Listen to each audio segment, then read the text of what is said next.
Olá, seja bem-vindo a mais nova edição do projeto Letras em Foco. Olá, boa tarde. Estamos iniciando mais um evento Letras em Foco. Nós estamos hoje com a nossa mediadora, Vitória Carvalho, e irá fazer as nossas intervenções, as nossas mediações. Em nome do grupo Tremplexa, venho agradecer a participação de todos e a participação dos nossos convidados. Vitória, é com você. Boa tarde a todos. Estamos iniciando mais uma rodada do evento virtual Letras em Foco, promovido pelo Grupo de Estudos da Metáfora e Pesquisas sobre Língua e Literatura de Expressão Amazônica, o Drimplexa, da Faculdade de Letras da Universidade Federal do Amazonas, Flight to Fun. Hoje contaremos com duas palestras. A primeira, o estudo de línguas indígenas e seus impactos científicos e sociais, do mestre Luiz Fernando Ferreira. Luiz Fernando é bacharel em Linguística e Português pela Universidade de São Paulo e mestre em Linguística pela USP. É doutorando em Linguística pela mesma universidade. Trabalha com teoria e análise linguística voltada para os seguintes temas: semântica formal, pragmática formal, línguas indígenas, modo, modalidade, tempo, aspecto e contrafactualidade. Luiz, pode começar. Ok, muito obrigado, Vitória, pela introdução. Então, boa tarde a todos. Meu nome é Luiz Fernando Ferreira. Eu gostaria de agradecer ao Drimplexa por estar organizando esse evento, Letras em Foco. Também gostaria de agradecer ao CNPq e à CAPES, que são minhas duas agências de fomento. Então, vou falar aqui nessa palestra sobre o estudo de línguas indígenas e os seus impactos científicos e sociais. Eu não sabia que eu ia ser apresentado, então trouxe aqui uma pequena apresentação minha como background. Então, eu faço parte do GELI, que é o Grupo de Estudos de Línguas Indígenas do Departamento de Linguística da USP, desde 2012, 8 anos agora. Então, nesse grupo, eu estudo a língua indígena caritiana. Eu sou mestre em Linguística pela USP, doutorado também pela USP atualmente, e fiz parte do meu doutorado no MIT entre 2019 e 2020. Apesar de eu não focar tanto na língua caritiana, vários exemplos vão ser da língua caritiana. Então, só para vocês terem algum contexto, essa é uma língua falada lá em Rondônia, por aproximadamente 400 pessoas, é uma língua do tronco Tupi e da família Ariquém. Então, qual que é a situação atual do Brasil quando a gente fala em línguas indígenas? Temos atualmente 160 línguas indígenas, isso de acordo com os dados do Danny Moore e do Gaba Jr. de 2006, já faz 14 anos desde essa estatística, então provavelmente a gente tem menos. De acordo com o Arion Rodrigues, a gente perdeu 75% das nossas línguas indígenas desde o descobrimento, e aqui eu coloco o descobrimento entre muitas aspas. Ou seja, nesses 5 séculos que o Brasil, que os portugueses vieram para cá, a gente perdeu 75%, e agora a estimativa é que no próximo século a gente perca 90%. Ou seja, a gente vai perder mais língua indígena nesse século do que a gente perdeu nos últimos 5. Para fazer uma conta rapidinho, se você pegar 160 e multiplicar por 90%, isso dá 144. Ou seja, se essas estimativas estiverem corretas, vão restar apenas 6 línguas indígenas em 2100. E aí eu pergunto, por que isso é um problema nosso? Por que esses dados são preocupantes? Por que os linguistas deveriam estar preocupados? Então, por que devemos preservar as línguas indígenas? Essa é a primeira pergunta. E como isso pode ser feito? Essa é a segunda pergunta que eu pretendo responder com essa apresentação. Então, por que estudar línguas indígenas? Eu vou trazer alguns argumentos de estudos tipológicos, linguística histórica, isso são argumentos internos da própria linguística, e argumentos externos, considerando a interface entre linguística e antropologia, linguística e estudos genéticos, e depois eu termino com a gramática universal, que é mais a parte que eu foco na minha pesquisa. Mas essa não é uma lista exaustiva. Tem estudos de psicolinguística com línguas indígenas, estudos de semiótica de línguas indígenas, enfim, essa não é uma lista completa, ela é uma lista com alguns exemplos. Então, depois de falar da relevância científico-acadêmica, eu vou partir para algumas ações para além da academia para a preservação dessas línguas, falando de demarcação de terras, projetos de lei, elaboração de ortografia, livros de histórias e gramáticas pedagógicas. Então, vamos começar pela relevância científico-acadêmica. A primeira área que eu queria falar é a tipologia linguística. Então, o que é essa área de estudos tipológicos? Então, a tipologia linguística, ela se preocupa com o estudo das diferenças estruturais e similaridades entre as línguas. Então, indo um pouco além nessa definição, a gente tem a definição do termo tipologia é sinônima de taxonomia ou classificação. Essa definição é encontrada fora da linguística, por exemplo, na biologia. Então, os estudos apontam que a tipologia toma muito dos estudos biológicos, da classificação taxonômica que a biologia faz dos animais, e faz uma classificação linguística olhando as estruturas linguísticas. Então, enquanto a biologia faz uma classificação taxonômica olhando animais, a linguística faz a mesma coisa, só que olhando os dados das línguas. Para dar um exemplo de uma comparação estrutural, eu trouxe o português. Você poderia falar, o português tem 3 tempos verbais. Eu estudo, eu estudei, eu estudarei. Então você tem aqui presente, passado e futuro. A língua caritiana, ela tem 2 tempos verbais. Então ela vai ter algo que é não futuro, que é o naukat, significa matei ou mato no presente ou no passado, e naukai, que é matarei. Então ela só tem 2 tempos verbais. Um que é o futuro, que é o naukai, e um não futuro. Então, a tipologia, ela vai fazer essas comparações entre línguas para verificar como que, por exemplo, o tempo se comporta em várias delas. O tempo em algumas é sufixo, em outras é prefixo, em umas é auxiliar, em algumas são 3 tempos, outras têm 2 tempos, algumas não têm tempo nenhum, umas vão ter tempo nominal, outras têm tempo verbal. Enfim, então a tipologia está preocupada em como as línguas se comportam estruturalmente. E como vocês podem ver, o importante para a tipologia é a diversidade. Então, quanto mais línguas de troncos diferentes forem incluídas em um estudo, mais amplo ele vai ser. Então, por exemplo, o ideal é que você pegue em um estudo tipológico de tempo. Se você quer ser um estudo amplo, você pegue línguas banto da África, indo-europeias da Europa, línguas do tronco tupi na América, enfim, línguas asiáticas, australianas, línguas da América do Norte, etc. Então, para os estudos tipológicos, essa diversidade é muito importante. E a perda de línguas indígenas, de um tronco inteiro, seria algo muito ruim, porque você perde a diversidade que esses estudos conseguem ser realizados. Indo para a parte de linguística histórica, então eu trago uma definição aqui do Faraco. Então, a linguística histórica, compreendida como a reflexão sobre mudanças das línguas no eixo do tempo, sistematicamente realizada dentro dos pressupostos da prática científica moderna.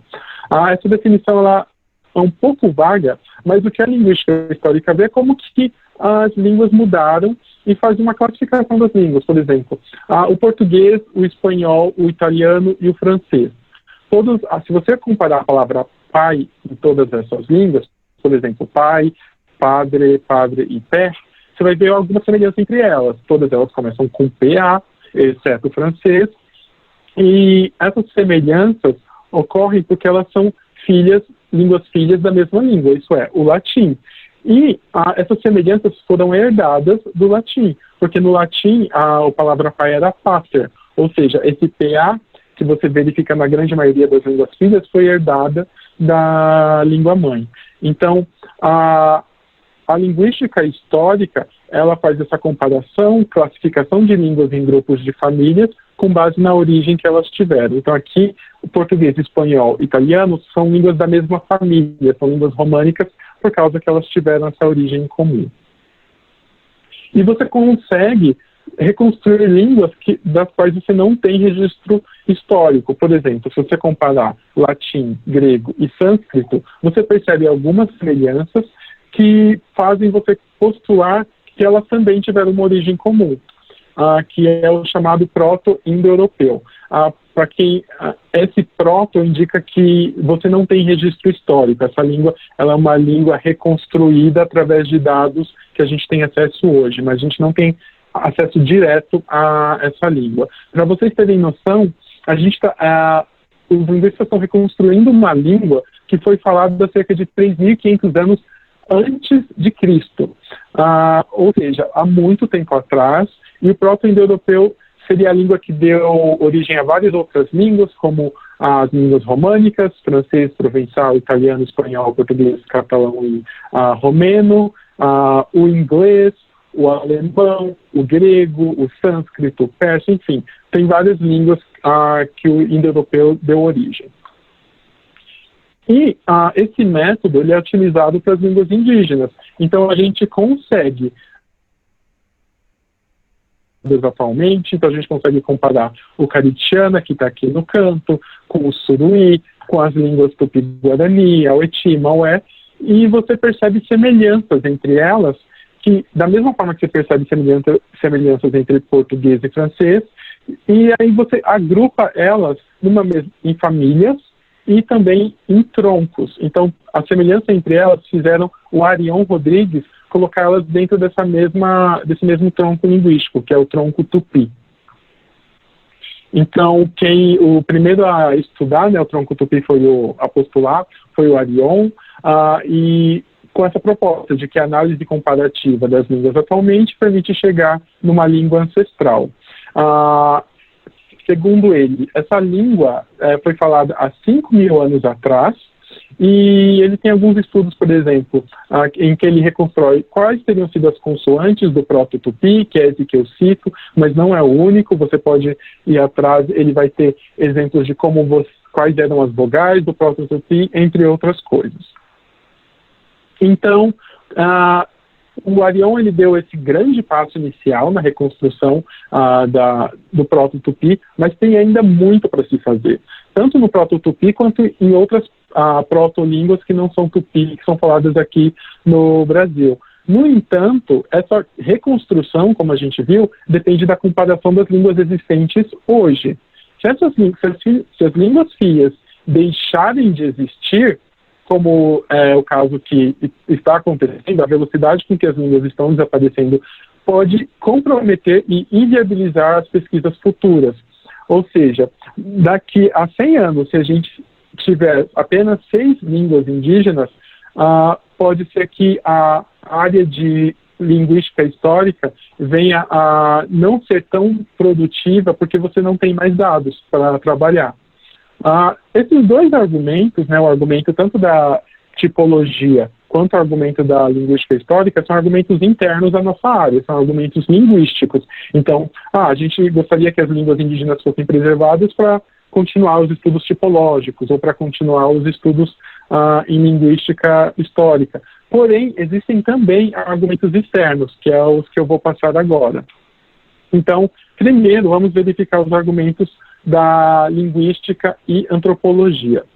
Então, a gente viu que a comparação entre essas línguas são semelhantes, porque elas vieram do latim, e a palavra que elas têm de semelhante herda alguns traços da palavra em latim. Mas não só isso.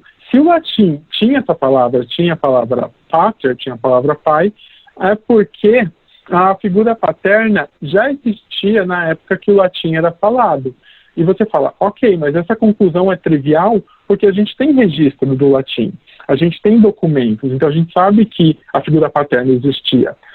Porém, essa conclusão ela já não é tão trivial quando você fala de sociedades das quais não temos registros históricos. Então, reconstruir as palavras do proto-tupi, a gente consegue descobrir como que era essa sociedade que habitava aqui na região que é o Brasil há 5.000 anos atrás. Então, só para dar alguns exemplos, a gente consegue saber de onde esses falantes vieram. O Arion fala o seguinte: quase todas as famílias linguísticas do tronco tupi até agora conhecidas se encontram na região do Guaporé, isto é, do Alto Madeira, particularmente entre os rios Guaporé e Ji-Paraná. As famílias Ariquém, Canié, Mondé, Ramarama e Poruborá encontram-se exclusivamente nessa região. e também a família Tupi-Guarani acha-se ali bem representada.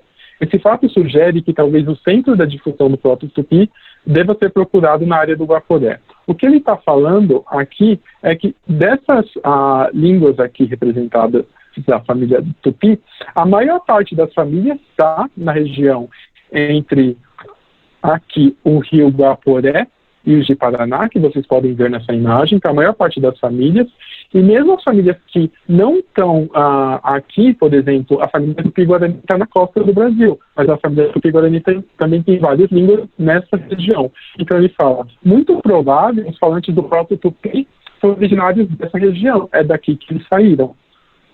Então, a gente consegue saber da onde essas migrações indígenas, de onde que eles vieram, através dos estudos comparativos. Então, a outra evidência antropológica é que eles tinham parasitas, como piolho, bicho de pé e berme. Então, o Rodrigues reconstrói as palavras para piolho, que é ancup, a palavra para bicho de pé, tanks, e a palavra para que é berme.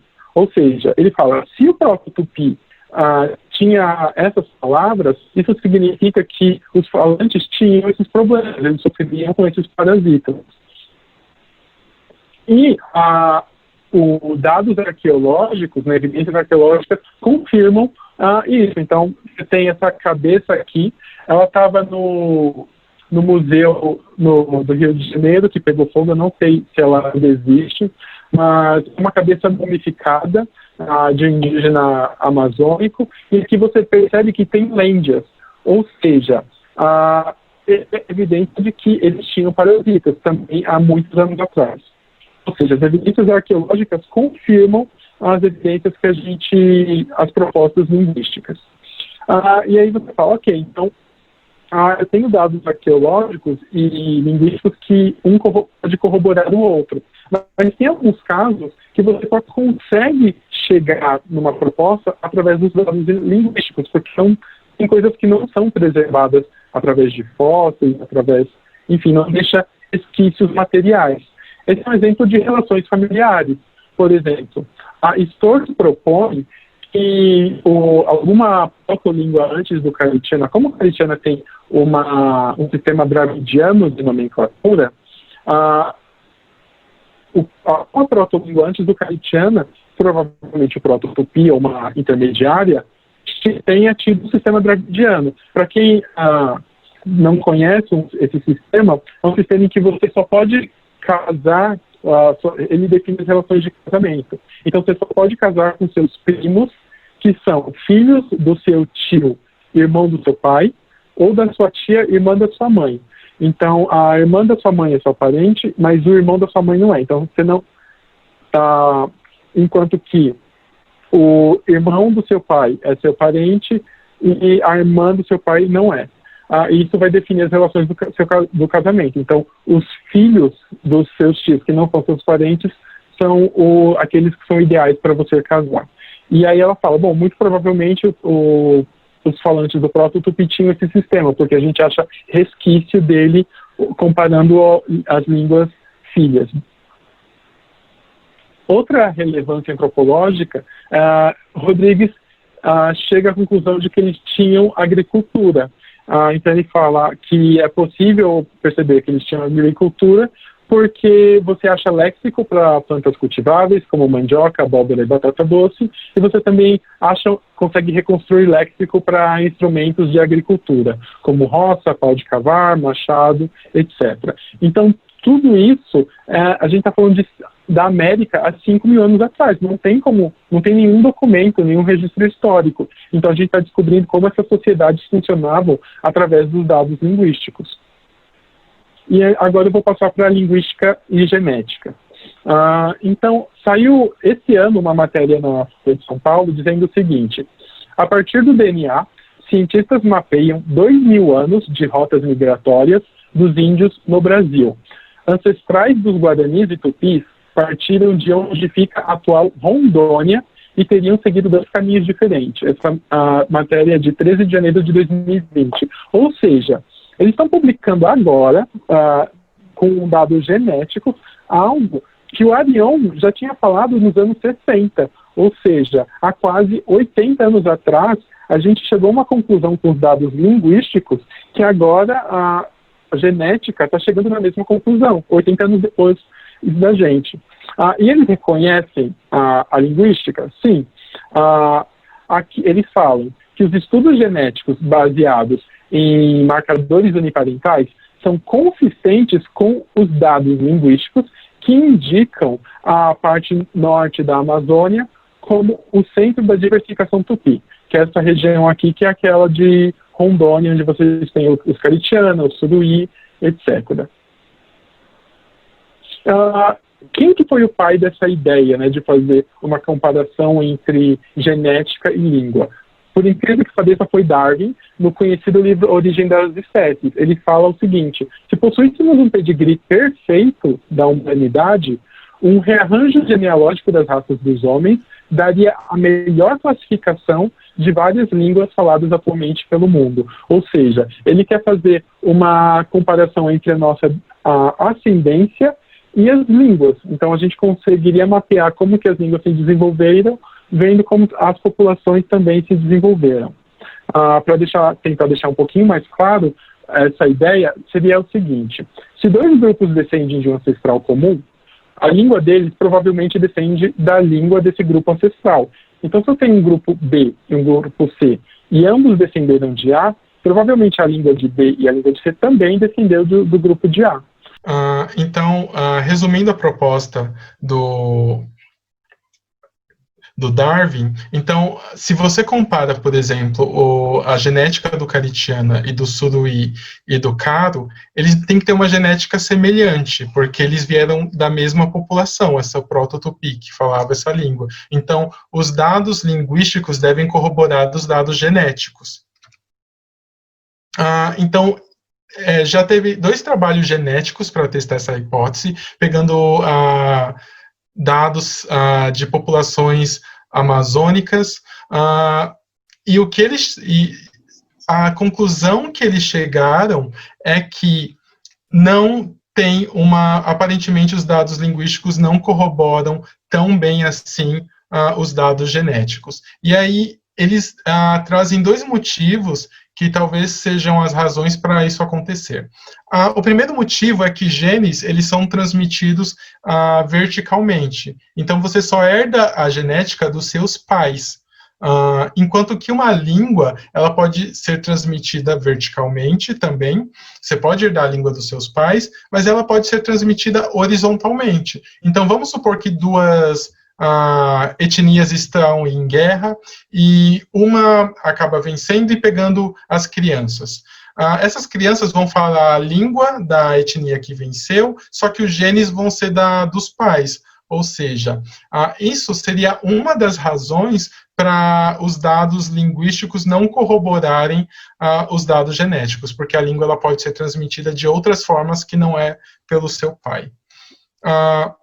E outro motivo que esses estudos citam é que suspeitamos que uma razão para essa correlação ser fraca é que o método da estimativa da distância linguística seja rudimentar. Então, aqui eles estão falando que talvez o problema que você observa da falta de correlação entre linguística e genética é porque a linguística está usando uma metodologia que é muito rudimentar.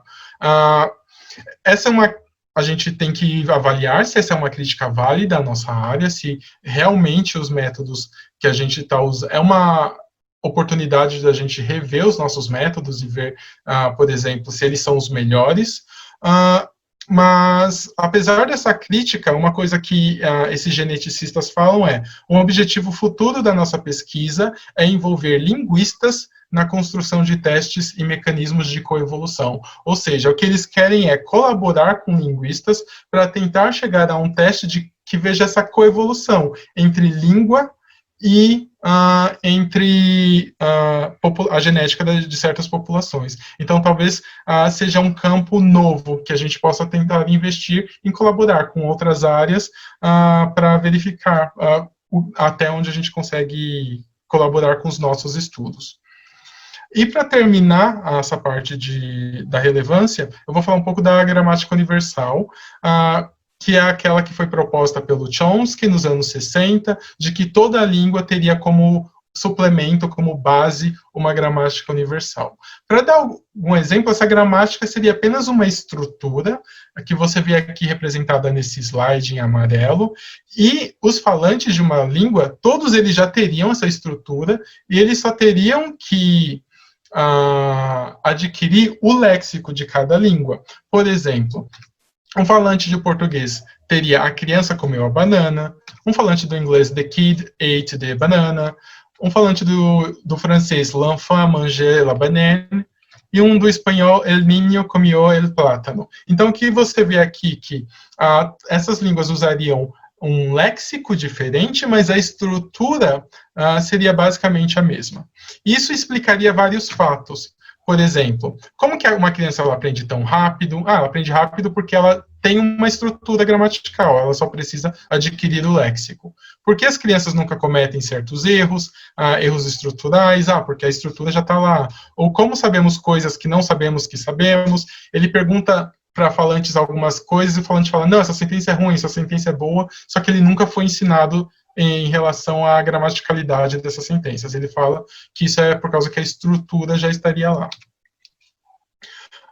E como que as línguas indígenas entram nessa história? Porque, se vocês lembram do começo da apresentação, o português, inglês, espanhol e francês são do mesmo tronco, que é o indo-europeu. Então, essa semelhança estrutural que existe entre essas línguas pode ser porque elas descendem da mesma língua. Então, para você ver se essa estrutura é mesmo gramática, se essa estrutura ela é mesmo universal, você precisa ir para línguas bem diferentes, como é o caso das línguas indígenas. Citando um exemplo do Caritiana, o Caritiana ele não tem nada que ocupe essa posição aqui, que é essa posição de artigo, que no português você tem o the, o la, ou el. Então, o Incaritiana não tem nenhuma palavra para ocupar essa posição. E o que a gente faz com isso? Ou você postula essa sentença, ou anakat aseretã, a criança comeu a banana, ok? Então, seria a mesma sentença que está aqui desse outro lado. Só que não tem artigo. Ou seja, ou você postula que o Caritiana tem a mesma estrutura que as outras línguas, só que aqui ela é ocupada por algo nulo, um elemento nulo, ou você fala, essa estrutura não é universal, essa parte da estrutura destinada para os artigos, na verdade, não faz parte da gramática universal. Então, vocês percebem aqui que as línguas indígenas, elas têm um grande potencial para corroborar estudos gramaticais dentro dos gerativismos, porque elas permitem testar nossas hipóteses sobre a configuração que a gramática universal tem, que permite que a gramática de uma língua específica pode assumir. Então, lutar para preservar essas línguas é imprescindível para linguistas de todo o mundo. Então, gerativistas, tipólogos, quem trabalha com diacronia. Então, agora eu vou partir para algumas ações sociais que podem ajudar na preservação das línguas. A primeira ação social é a demarcação de terras. E aqui eu cito o Mafuen, um artigo dele chamado Language, Birth and Death, que ele compara a América Latina e a América do Norte e fala, olha, a América Latina perdeu menos línguas indígenas que a América do Norte. E o lugar que mais tem línguas indígenas atualmente é a floresta amazônica, justamente porque a floresta amazônica oferece uma resistência para a penetração, ofereceu uma resistência para a penetração dos colonos, e agora com o desmatamento, fica óbvio como as mudanças no habitat e nas atividades econômicas de uma população impactam na vitalidade das línguas e sua cultura, porque a partir do momento que você começa a desmatar, você já não tem essa resistência da floresta à penetração do branco, e essas populações indígenas, elas às vezes são obrigadas a ir para alguma cidade, se miscigenar e acabam abandonando a sua língua. E a melhor forma de bloquear o desmatamento são as reservas indígenas. Então, esse estudo aqui do ISA fala que de 20% da floresta amazônica já foi derrubada, Só que se você olhar para dentro das áreas demarcadas, esse número não chega a 2%. Ou seja, por enquanto, a demarcação vai garantir um lugar para essa população, para lá e um meio de subsistência, mantendo a floresta e uma maneira, isso impacta em como ela preserva a sua própria língua. Projetos de lei são também muito relevantes. Eu vou citar um aqui, que é das diretrizes da Política Nacional para a Educação Escolar Indígena. É uma lei de 1993, que fala que cada povo tem o direito constitucional de utilizar sua língua materna indígena na escola, isto é, processo educativo oral e escrito de todos os conteúdos curriculares, assim como no desenvolvimento e reelaboração dinâmica do conhecimento de sua língua.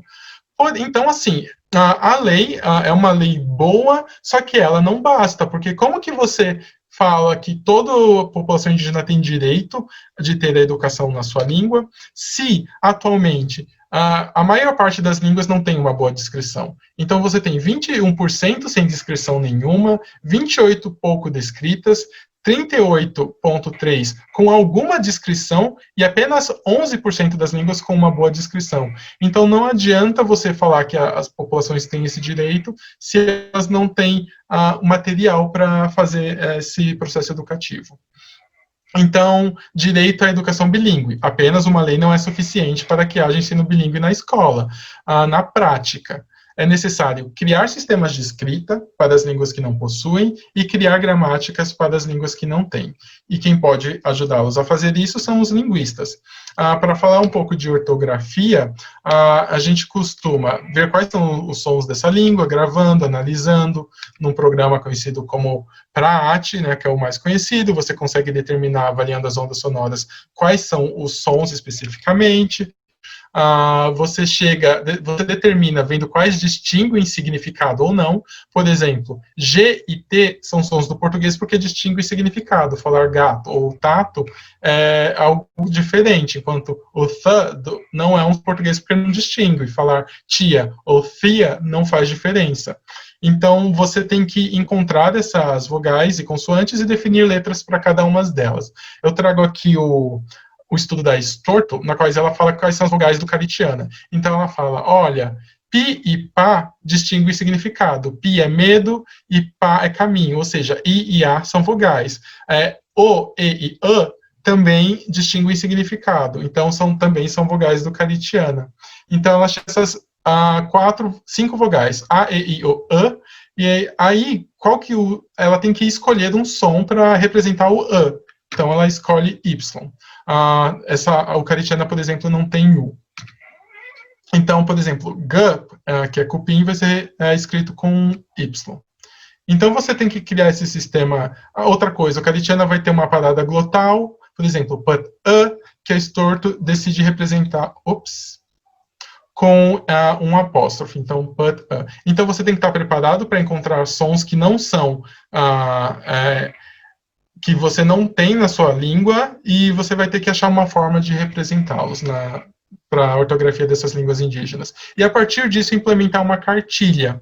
Então, e fazer um treinamento com esses falantes, que é o que a Storto fez nos anos 90 com os Caritiana. Então, você tem aqui a Cartilha de Apoio e Aprendizado, que é de 1996. Isso vai garantir já o ensino da língua materna no ensino fundamental. Outro projeto que eu trago aqui, que é uma iniciativa de alfabetização bem legal, é da professora Isabela Coutinho, da Universidade Estadual lá de Roraima.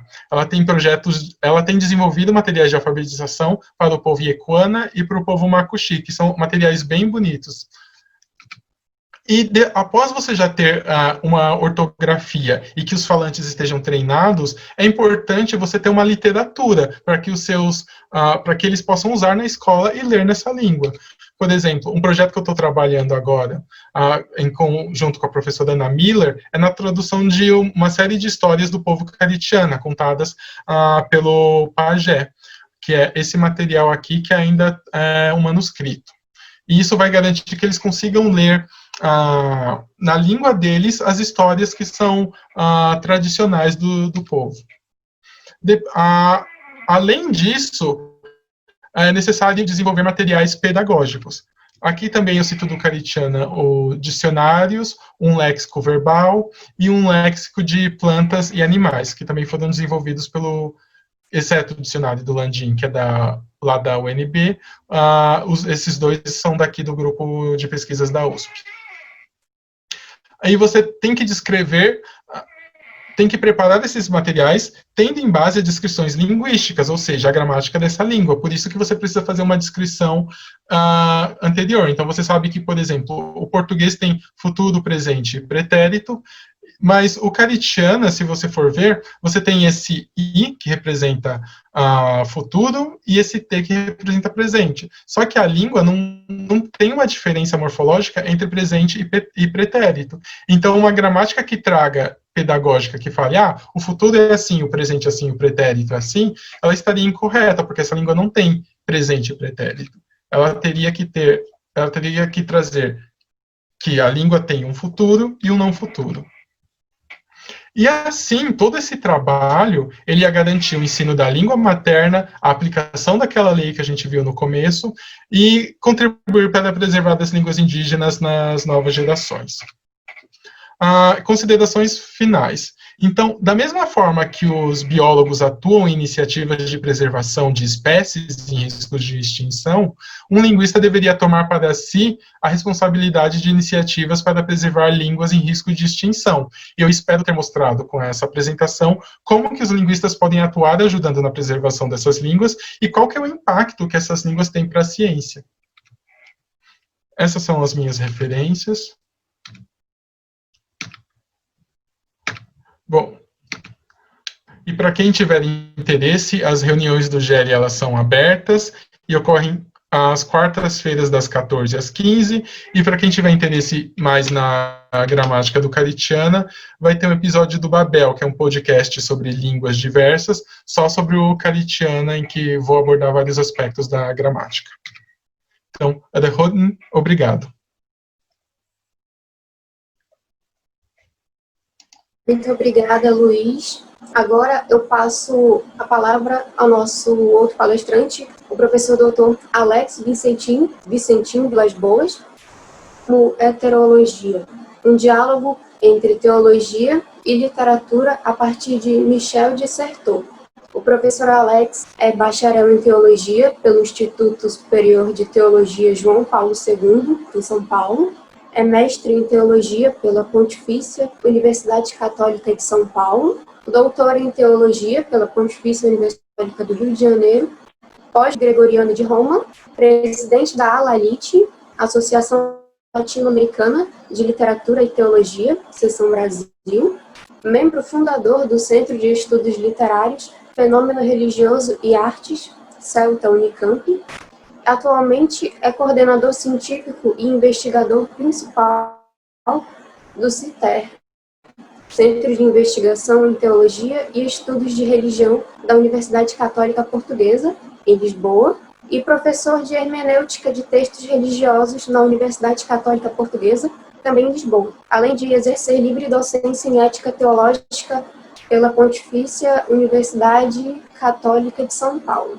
Professor, é com você. Obrigado, Vitória. Agradeço o convite que a UFAM me faz, é o primeiro contato que eu tenho. Eu agradeço o convite que a Marta Lira me fez, inclusive, para colaborar com esse evento, que é talvez a pessoa que eu conheço daí, né, num dos eventos da LALIT, e portanto, devia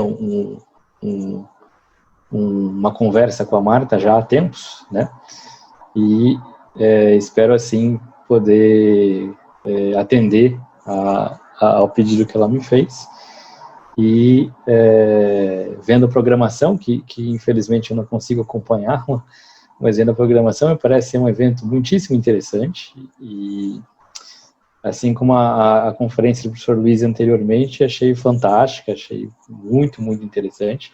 Gostaria de ler a tradução que o professor Luiz está desenvolvendo, né? Acho que enriquece o imaginário que nós temos a respeito do Brasil nesse sentido.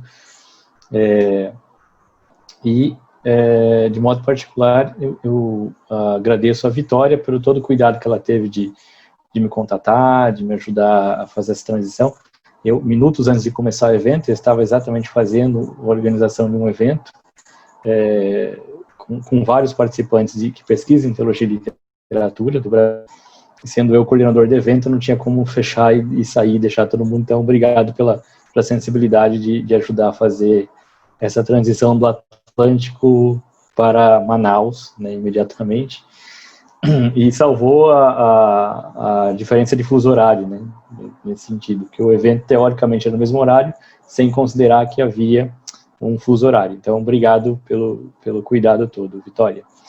Eu tenho uma proposta de fala dentro desse tema. Eu não sei se essa fala, efetivamente, ela colabora com a comunidade acadêmica da UFAM. E, portanto, eu fiz, além dessa fala, uma breve introdução deste campo que é de teopoética, ou também teologia e literatura, que envolve uma série de áreas, de modo muito especial, os estudos de literatura estão envolvidos nisso, alguns estudos de linguística também estão envolvidos nisso. Eu aprendi quando eu fui professor visitante na Unicamp que nem sempre a literatura linguística dialoga. Um professor amigo dizia que era mais fácil dialogar com a teologia, ele era de literatura, mais fácil dialogar com a teologia do que com a linguística. Eu espero que essa comunidade não tenha exatamente essa tensão, porque a minha fala, ela incide mais sobre a literatura, apesar de eu conhecer trabalhos interessantíssimos que dialogam com a questão linguística e situa o objeto da religião também com uma interlocução da pesquisa, né? Nesse momento, eu estou aqui em Lisboa, então aqui já são 9 horas da noite, e ao final de um dia de trabalho, a voz não funciona da mesma maneira como era no início do dia. Então, peço desculpas se não é a falha técnica do equipamento, mas é a falha técnica desse equipamento aqui, que pode eventualmente se manifestar sonoramente. E eu, portanto, então, pediria uma licença poética para fazer uma breve incursão na apresentação desse campo, que é de teologia e literatura, que é um campo que vem crescendo de modo muito particular no Brasil, de onde também é o início da minha vida acadêmica, e que há repercussões aqui na Europa, repercussões no hemisfério norte, de modo geral, e repercussões no hemisfério sul, de modo que são formas de pensar esse debate com uma capilaridade muito abrangente.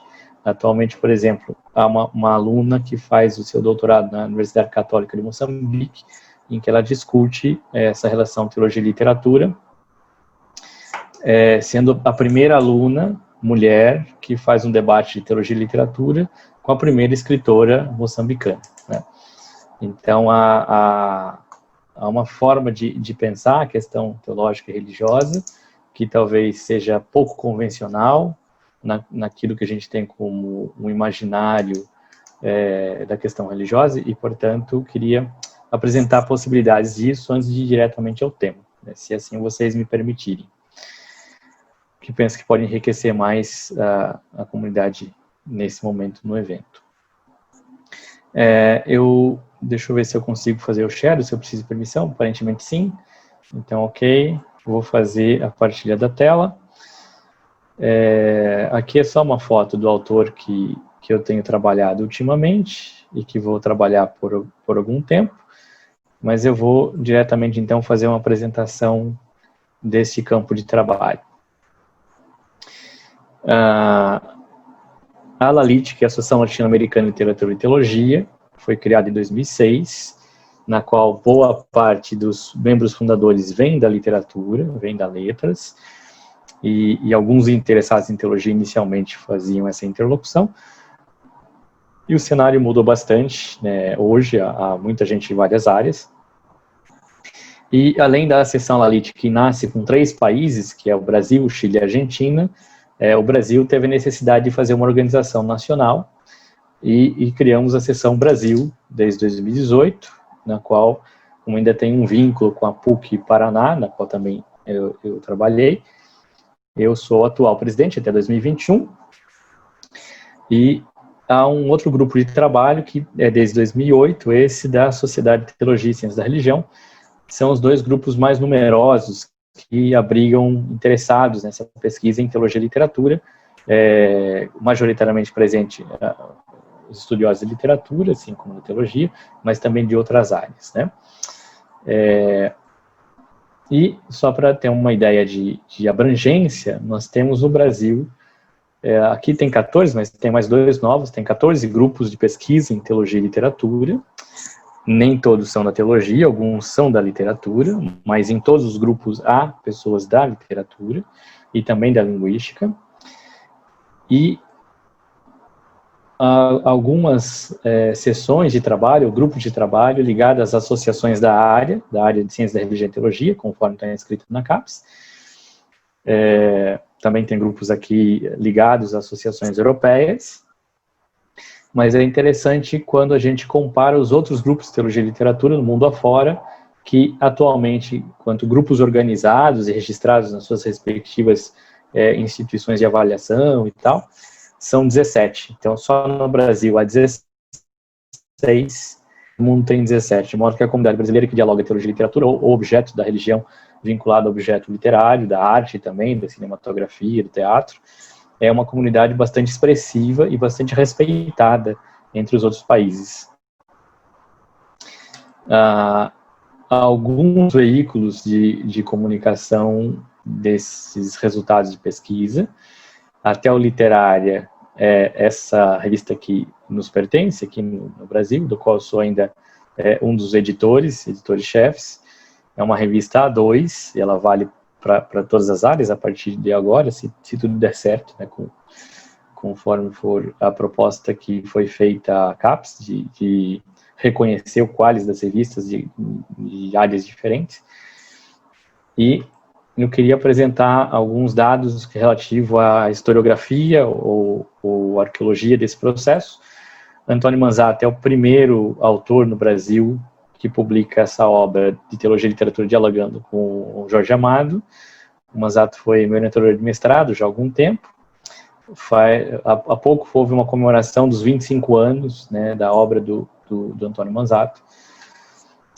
Essa é a revista que eu mencionava, e dentro dessa revista há um artigo de modo especial que é do Antônio Cantarella, da PUC Minas, que apresenta alguns dados bastante interessantes desse campo.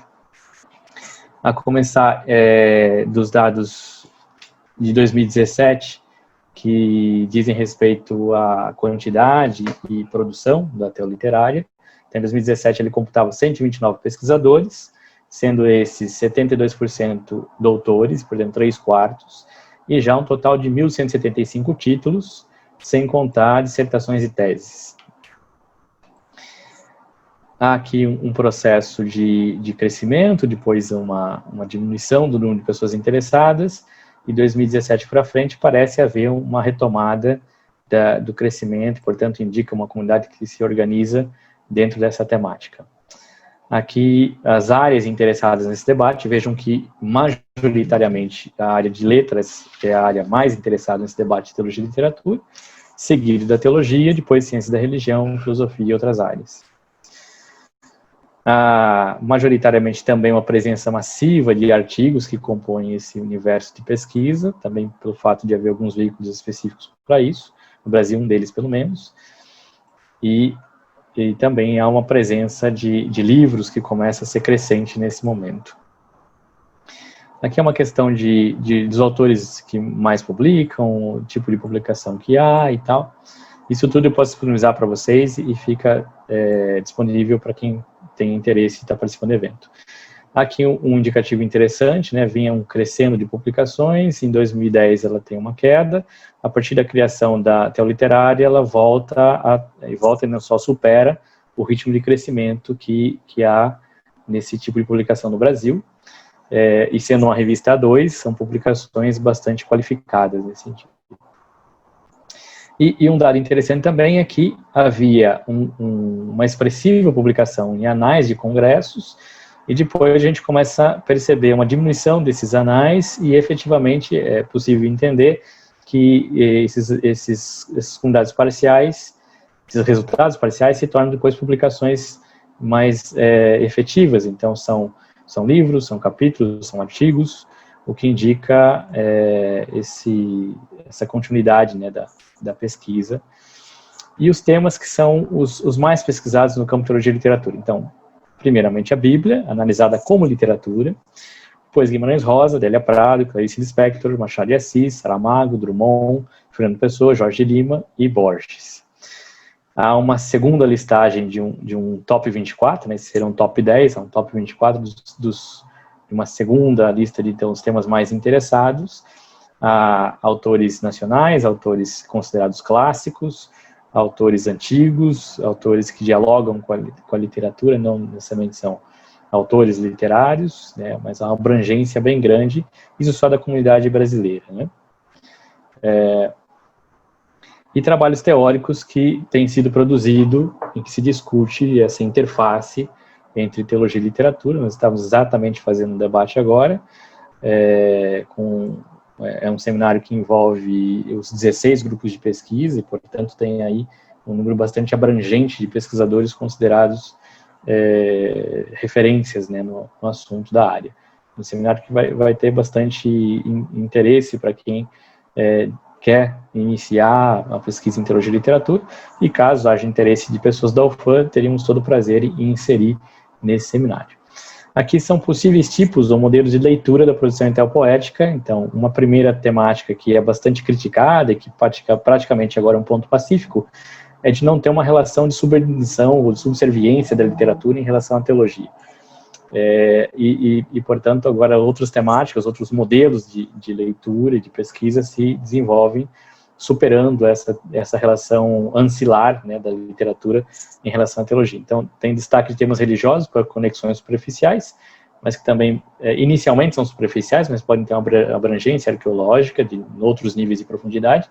O texto bíblico considerado em sua forma literária, o estudo da recepção de textos ou temas bíblicos pela literatura, literatura compreendida como lugar teológico, literatura como forma poética de pensar o teós, e a consideração da forma literária como sacralidade. São os tipos de análise mais consolidados no Brasil.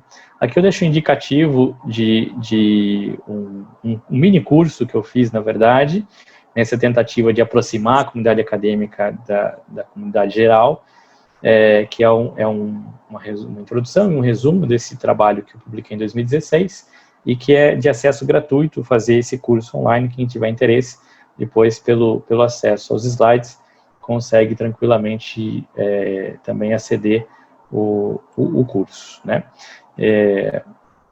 Aqui então eu me dirijo à proposta da temática de pensar a literatura como teologia, tendo por referência esse autor que é o Michel de Certeau. Michel de Certeau é mais conhecido em outras áreas, como a historiografia, a crítica literária norte-americana, a historiografia francesa, especificamente, a psicanálise. Ele é fundador, junto com Jacques Lacan, da Sociedade Psicanalítica Francesa, e menos conhecido pela sua atuação como teólogo.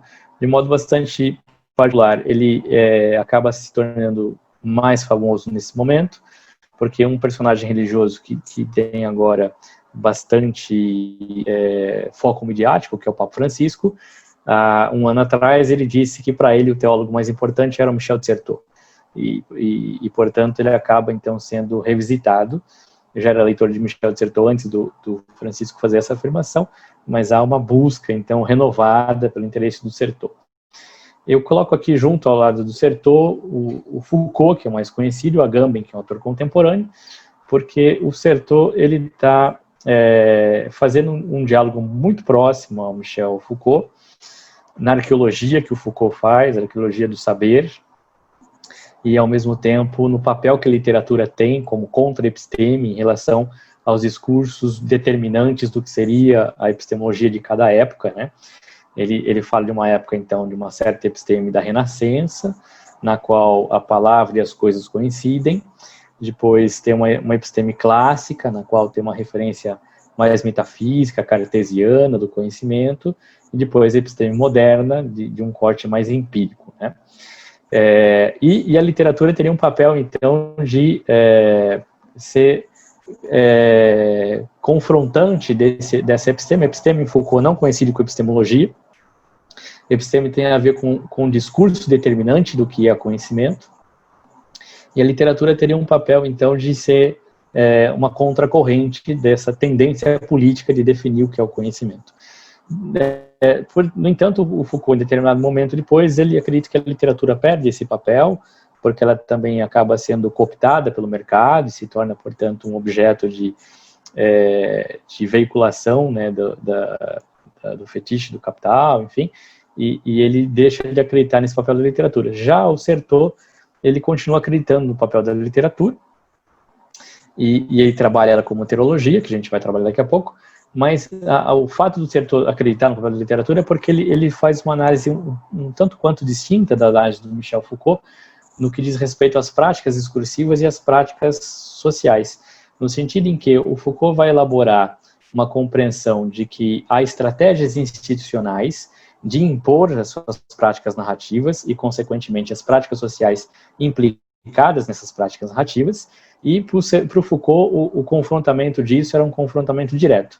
E na medida, então, que os movimentos de resistência eles iam perdendo espaço, ele vai desacreditar no papel desse confrontamento nesse momento da década de 80, em que ele critica a potência que a literatura poderia ter para ser contra-epistêmica. Já o Certeau, ele vai trabalhar os movimentos táticos e não a questão das estratégias institucionais, mas os movimentos táticos dos grupos que fazem parte das instituições e que, ao invés de fazer um enfrentamento direto às práticas institucionais, eles coexistem nas práticas institucionais com formas de sublevação dessas práticas discursivas e sociais, tênues, porém bastante significativas. Ou seja, ele vai tematizar e dar atenção das práticas do cotidiano que são resistentes às tentativas de formatação e que, apesar de não ter um confrontamento direto, elas criam formas de resistência muito peculiares no seu jeito de inventar o cotidiano, né? Seja nas expressões artísticas, nas expressões da recepção da literatura, nas expressões culinárias, enfim, em toda forma gestual e simbólica, e também escrita e falada, que o cotidiano possibilita. Há, portanto, então, no Certeau, um apreço pelo cotidiano como espaço de resistência às tentativas de formatação da cultura. E, nesse sentido, a literatura continua tendo um espaço importante, né? A resistência no Certeau, ela é uma forma de estar presente na instituição e criar essa resistência tática. Ela não é exatamente um confrontamento que levaria à supressão de um dos polos, mas um processo subversivo, lento, homeopático, mas enraizado no cotidiano, de modo que há uma espécie de revolução silenciosa, na qual a literatura seria um dos catalisadores dessa revolução silenciosa. E um outro interlocutor dessa questão do Foucault é o George Agamben, mais conhecido que o Certeau, que tem uma afinidade não direta com o Certeau, mas uma afinidade temática, naquilo que o Agamben trabalha a respeito da unidade entre poética e política da antiguidade, e que seria uma das relações dramáticas do pensamento contemporâneo, a quebra dessa unidade da poética e da política, e um pouco o papel que o Agamben define como um traço do que seria uma literatura cristã, especialmente a partir do Dante Alighieri, e que ele chama de antitragédia, né? E esse elemento antitrágico, ele tem uma insistência de uma espécie de retorno, eterno retorno de sentido, de oferta de sentido, uma insistência que visa, de algum modo, evitar o resultado trágico final, mas que não trabalha com a recusa da tragédia ou a perda da consciência trágica, como seria a crítica que o Nietzsche faz à platonização do cristianismo. Tem, então, aqui uma possibilidade de pensar o substrato religioso como substrato que dialoga diretamente com a consciência trágica. E meu trabalho, portanto, situa-se nesse diálogo entre os três, mas de modo especial, agora, nesse momento, do papel que a literatura pode ter como heterologia. E a gente pode ver um pouquinho o que seria essa heterologia, né? Para situar melhor, então, a leitura que o Certeau tem de heterologia, a gente volta à ideia da arqueologia, do saber, do Foucault, e a proposta de arqueologia que o Certeau tem de identificar as narrativas a partir da escolha das fontes, e as fontes clássicas, inclusive, e os interesses institucionais. Identificar nisso as rupturas e descontinuidades epistemológicas ao longo de uma tradição de pensamento. E, portanto, de modo particular, o Certeau vai privilegiar as descontinuidades, que são menos dramáticas, mas são igualmente subversivas, porque elas deixam de se importar com a continuação de determinada prática discursiva e social. Há também uma preocupação de uma epistemologia interdisciplinar nesse processo, né, que permite o diálogo de teologia e literatura, e de modo muito particular me interessa essa relação entre imaginário e o acesso que isso dá à cultura, o pensamento crítico, epistemológico, e a prática política, e qual é o papel da literatura nisso tudo. Eu cito aqui um trecho do Palavra e as Coisas, do Foucault, que é um texto que o Foucault começa citando a leitura de um livro do Borges, e que nesse livro do Borges, que está discutindo uma enciclopédia chinesa, tem uma percepção de classificação das coisas que destoa bastante de uma compreensão de classificação cartesiana, né, que seguiria ou obedeceria uma lógica rigorosa. É interessante porque o Certeau vai partir do riso do Foucault. Foucault diz que quando ele começa a ler esse texto do Borges, ele ri, e esse riso é que o inspira a escrever as palavras e as coisas. E o Certeau vai partir desse riso para dar continuidade à ideia de heterologia. Então, no texto, né, se diz da seguinte maneira: os animais se dividem em pertencentes ao imperador, embalsamados, domesticados, leitões e sereias, fabulosos, cães em liberdade, incluídos na presente classificação, que se agitam como loucos, inumeráveis, desenhados em um pincel muito fino de pelo de camelo, etc., que acabam de quebrar a bilha ou vaso, que de longe parecem moscas. Então, essas são as classificações de animais, né, que nesse conto do Borges está presente e que provoca o riso no Foucault. Dessa leitura do Foucault, eu evocaria exatamente o próprio conto do Borges, da enciclopédia chinesa, e o comentário que ele faz, então, da tentativa de enclausurar a questão religiosa ou as tentativas de discursos teológicos dentro de uma compreensão cartesiana e, portanto, de um mundo perfeitamente organizado e que legitimaria uma ordem política que seria refratária à crítica. Então, nas palavras do Borges, el mundo es talvez el bosquejo rudimentario de algum dios infantil que lo abandonou a medio hacer, avergonzado de sua ejecución deficiente, es obra de un dios subalterno, de quien los dioses superiores se burlan. Es la confusa produção de uma divindade decrépita e rubilada que já se ha muerto. Então, a ideia de um Deus que organiza o mundo e que doaria uma ordem política, na leitura do Borges, um Deus infantil, que não acompanha, portanto, a compreensão do que seria o adulto moderno, né? Sobretudo o adulto que começa a se relacionar com a vida política, no sentido de sofre as consequências e tem consciência do que é essa vida política, não exatamente político de profissão, e que, portanto, essa divindade é uma divindade morta, né? Evoca aqui, portanto, a necessidade de pensar, se há uma insistência de pensar a questão de Deus, e invoca a necessidade de pensar outra forma de Deus, né? E, portanto, aqui eu sigo com o Borges dizendo: cabe ir mais lejos, cabe sospechar que não há universo en el sentido orgânico unificador que tem essa ambiciosa palavra. Si lo hay, falta conjecturar su propósito, falta conjecturar as palavras, as definições, as etimologias, as sinonimias del secreto dicionário de Deus. La impossibilidade de penetrar el esquema divino del universo no puede, sin embargo, dissuadir-nos de planear esquemas humanos, aunque nos conte que estes são provisórios. Há, portanto, uma crítica a qualquer pretensão metafísica de estabelecer a ordem do mundo. E também uma crítica a uma política de identidade que é refratária à compreensão do diferente no seu modo de conceber o imaginário cultural. Nesse sentido, então, aqui o Certeau vai elaborar a ideia de heterologia que nasce de um riso da constatação do ético presente na lógica de classificação de elementos tão díspares que o Borges propõe, na lógica de classificação de elementos que aparentemente, na nossa lógica ocidental, não caberiam numa classificação, mas numa outra lógica que permite que essa alteridade radical coexista com outras identidades, essa outra lógica, então, demanda a compreensão de uma outra compreensão do mistério chamado Deus, né? Nesse sentido, portanto, uma outra cultura religiosa para esse momento cultural. Heterólogo, portanto, é distinto do que é comum ao homólogo, e a heterologia é mais do que o discurso sobre o outro. Aqui tem uma questão importante do Certeau. É mais do que falar em nome do outro ou tentar dizer que o outro fale, mas é exatamente o discurso no qual o outro tem a palavra.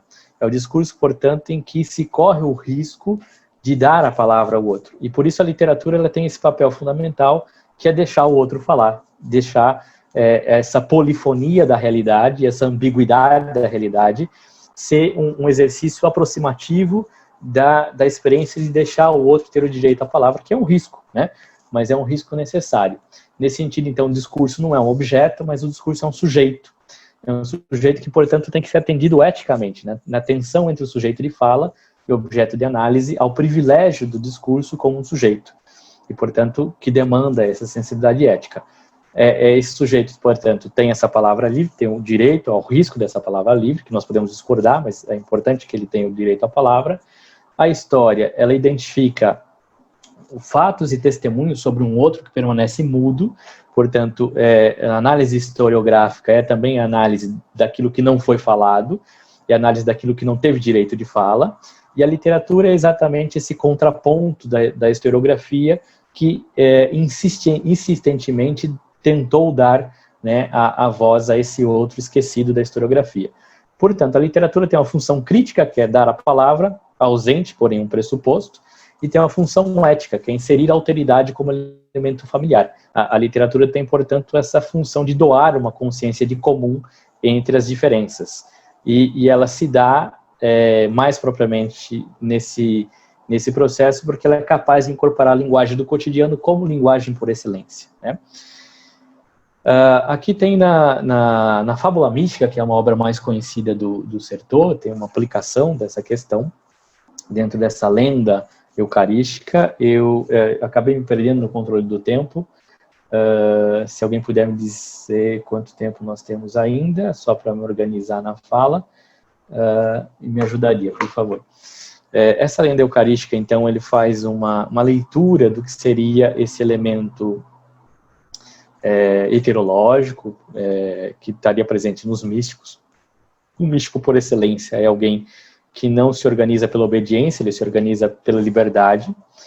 Diferente da análise do monasticismo ocidental que o Foucault faz, no qual Foucault compara o que é a direção espiritual dos estoicos e o que é a direção espiritual dos monges ocidentais, especificamente no Cassiano, em que a espiritualidade estoica, ela entende que há uma obediência com o mestre temporária até que ele se torne senhor de si. E a espiritualidade monástica ocidental entende que a obediência é uma finalidade em si, o monge sempre vai obedecer ao seu abade, ao seu superior. Já na monástica oriental, há um apelo, né, de São Basílio, por exemplo, que é considerado o pai do monasticismo oriental, há um apelo aos jovens para que eles possam pensar por si mesmos, e quando ele faz essa evocação de pensar por si mesmo, ele cita Hesíodo, por exemplo. Então, uma predisposição maior em incorporar a heterologia, a literatura radicalmente diferente de uma identidade, como um elemento de aproximação heterológica que geraria o comum. Mas na apresentação estética que o Certeau faz, há então uma história litúrgica, social, cultural e política da questão eucarística, no sentido em que há uma cultura visual que subrepticiamente e bastante, portanto, vinculada à ideia do tático, portanto, num silêncio subversivo, uma revolução silenciosa, insere elementos visuais que talvez não pudessem ser explicitados oralmente ou na prática escrita. De modo que, então, essa narrativa das lendas eucarísticas, ela passa por esse quadro. Basicamente, esse quadro retrata uma lenda eucarística em que um judeu medieval não acredita aqui no milagre eucarístico, então ele compra de uma senhora pobre a Eucaristia, ele dá em troca uma veste, e ele joga essa Eucaristia no fogo, e ao jogar a Eucaristia no fogo, isso é típico das lendas eucarísticas medievais, que são bastante antissemitas nesse sentido. Ao jogar a Eucaristia no fogo, então o milagre vai comprovar que o sangue mostra a presença real do Cristo e tal, e aí o sangue começa a vazar e passa pela porta, e a população vê aquilo e vai e invade a casa judeu, prende, tem uma tentativa de retratar o que aconteceu, né, por parte dos rituais aqui da hierarquia católica e tal, e há um rito, então, de punição dos culpados. Nessa punição em que a família inteira vai ser queimada, aparece um anjo que intervém, e aquela que se arrepende, então, ou que é entendida, na verdade não é que se arrepende, é entendida como inocente nesse processo, não vai ser executada, e aqueles que blasfemaram vão então ser queimados. E depois tem uma cena final, na qual o corpo é disputado por anjos e demônios. Eu vou passar muito rapidamente os slides, só para você ter uma visão maior da imagem, né? Essa é a primeira cena, a segunda cena, que é a invasão da casa do judeu, depois a retratação, a procissão para reconsagrar a hóstia, reparar a blasfêmia e tal. A mulher que se arrepende no sentido de ter concordado com o que o marido queria fazer, e o anjo vem salvá-la. Então a família que é queimada e o corpo da mulher que depois passa a ser disputado pelos anjos e demônios. O que o Certeau analisa dessa questão? A fluidez do sangue, que está subrepeticiamente e de modo bastante subversivo também instalado ali, no sentido em que tem uma imagética da pulsão do sangue, da fluidez do sangue, e ele rompe com a ideia de dialética, do debate em que alguém tem que ter razão sobre o outro. Há nesse processo uma fluidez desse sangue que vai chegar a esse debate do discernimento entre anjos e demônios, de evitar ter uma palavra final, enfim. Mas que ele vai identificar nessa pulsão do sangue exatamente essa experiência do surrealismo do Miró, né, que a pulsão do sangue, essa fluidez do sangue, identifica a pulsão de vida. E, portanto, aqui a questão da morte de Deus, que implica a profanação da Eucaristia, ela estaria ligado à morte de uma concepção de Deus, que resulta, sim, num processo trágico e traumático do Ocidente, mas também possibilita uma fluidez da compreensão para uma outra compreensão do mistério que se dá na encarnação da vida, né, e na encarnação da ausência, de modo que o elemento a se pensar aqui nesse tipo de expressão surrealista é o desejo como expressão do infinito. Então, o desejo como algo que nunca se esgota, ele demanda um discernimento, tal qual estão discernindo anjos e demônios, para um desejo que gera mais vida, né? Portanto, esse novo imaginário do religioso, ele demandaria, então, sair de uma compreensão normativa do que é a questão religiosa, a questão dos costumes, dos hábitos, dos cumprimentos e preceitos, para um exercício de discernimento da pulsão de vida, que é um elemento de espiritualidade no Certeau, né? Há uma vontade de sentido que carrega o ser humano, que se manifesta nas suas pulsões de desejo e que demanda um discernimento, de qual, portanto, a presença do religioso ela se faria muito mais por essa insistência que a vida tem de oferecer sentido, apesar da vida não fazer sentido em várias vezes, né? Há um pressuposto de que a vida é absurda, como retrata aquela narrativa da lenda eucarística, mas apesar da vida ser absurda, há também a experiência de encontrar sentido nas coisas e, portanto, a partir dessa experiência de encontrar sentido, a vida passa a ser vida em dinâmica de consumação e o efeito dessa consumação é a realização do ser humano em seu trajeto existencial. Portanto, coexiste absurdo e sentido nessa demanda de pensar um novo imaginário, que é uma demanda bastante subversiva no sentido que ela é contrária a uma pretensa ordem política que coloca Deus acima de todas as coisas, entendendo Deus como uma espécie de ordem que leva ao combate dos hereges, na qual, então, haveria um representante, né, do que é certo e do errado. Esse outro imaginário, ele entende Deus exatamente nessa relação da manifestação de sentido do encontro com o diferente.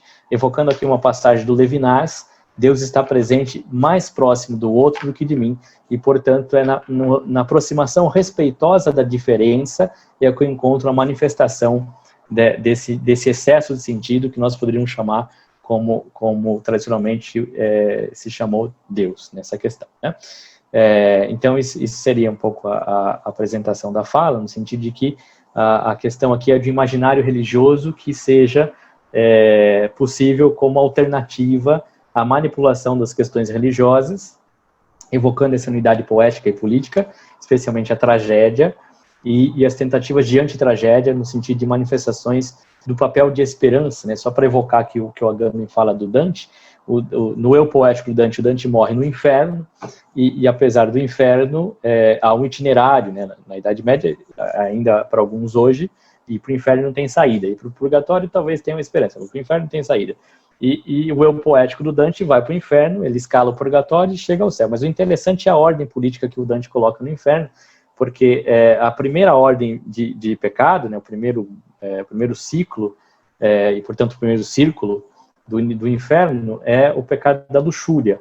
E o último pecado, e portanto o pecado mais grave, é o pecado da traição política. Né? Então, podemos dizer que para o Dante, no fundo do inferno, está exatamente o político que não cumpriu o seu papel.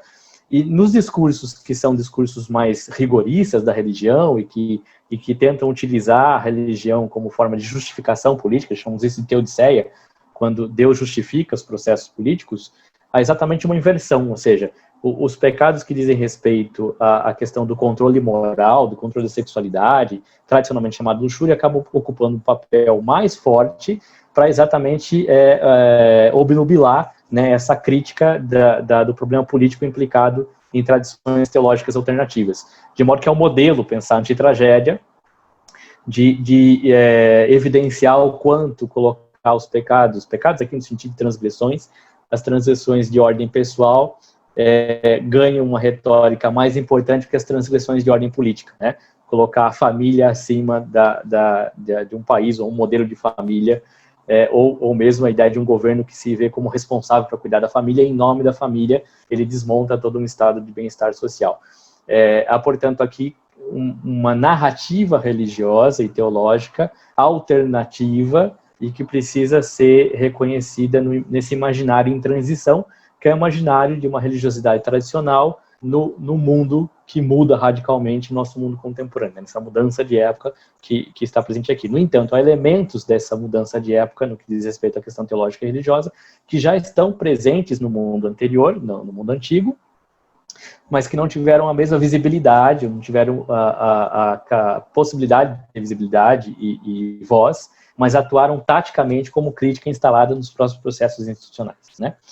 Então, encerro minha fala aqui apresentando essa que é uma das propostas de teologia e literatura, entre tantas outras que nós temos no Brasil.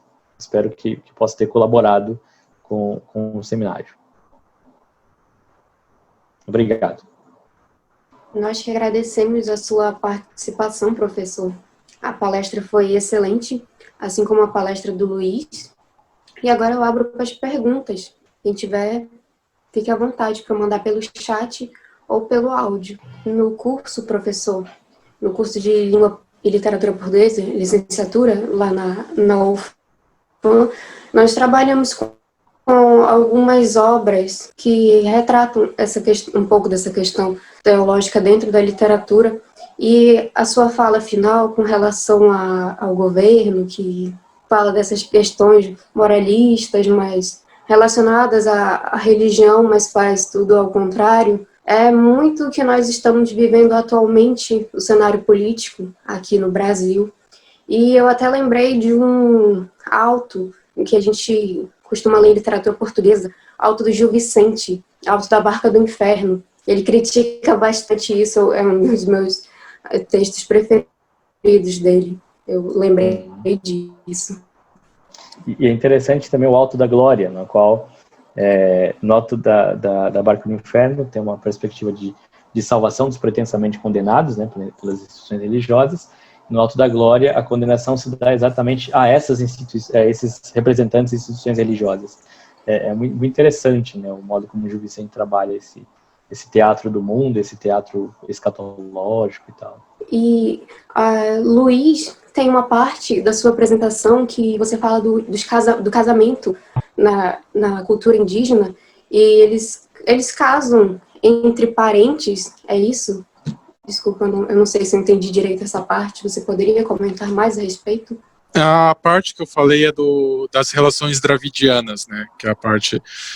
o sistema dravidiano é que você só pode casar com... O seu casamento ideal são os primos que são filhos de seus tios, de sexo diferente dos seus pais. É um sistema um pouco diferente. Então, você só pode casar com o seu primo que for filho do irmão da sua mãe ou que for filho da irmã do seu pai. Porque a irmã do seu pai não tem o mesmo sexo que seu pai. Ela é mulher, ele é homem. Logo, ela não é sua parente. Então, a filha dela, os filhos dela não são sua parente, você pode casar. Da mesma forma, o irmão do seu pai não é seu parente, a irmã do seu pai não é seu parente, então os filhos que ela tiver também não são seus parentes. Então, esse sistema dravidiano define como que você... E aí o que é a Tupi? Há vários anos atrás tinha esse sistema, eles adotavam esse sistema de casamento. A cultura de casamento, pelo menos no Caritiana, que é a etnia que eu tenho mais contato, é muito semelhante à nossa. Eu gostaria de agradecer mais uma vez pela participação dos palestrantes e gostaria de convidar vocês a participarem das nossas próximas rodadas do evento Letras em Foco. Ele acontecerá toda quarta-feira, acontece todas as quartas até novembro, e gostaria de convidar também para curtir nossas redes sociais e participar da nossa revista eletrônica, Mesopotâmia. Olá, boa tarde. Eu sou a Ercilaine. Nós estamos bem felizes, muito felizes em relação ao que nós aprendemos hoje, a esse compartilhar conhecimento, a essas novas formas também de olhar essas relações existentes entre literatura, linguagem, a questão da linguística que nos envolve, que nos permeia. Esse estudo já nos é apontado há algum tempo na academia, na Universidade Federal do Amazonas, e agora nós percebemos essa concretização também, esse diálogo também caminhando, né? Caminhando para a PUC, olhando para essa questão também que o Luiz traz, esse olhar olhar indígena, para que a gente possa fazer mesmo essa interface e, de fato, concretizá-la e mostrar cientificamente que é possível. Nosso intuito também aqui é fazer um convite a vocês para que vocês possam participar da nossa revista amazônica que está em construção, revista de estudos linguísticos e literários, denominada Mesopotâmia, e nós viremos entrar em contato posteriormente para fazer esse convite sistematizado, para que nós possamos ainda mais dialogar com essa temática, sobre esse assunto e disseminá-lo, para que outras pessoas possam também se apropriar desse conhecimento. Muito obrigada.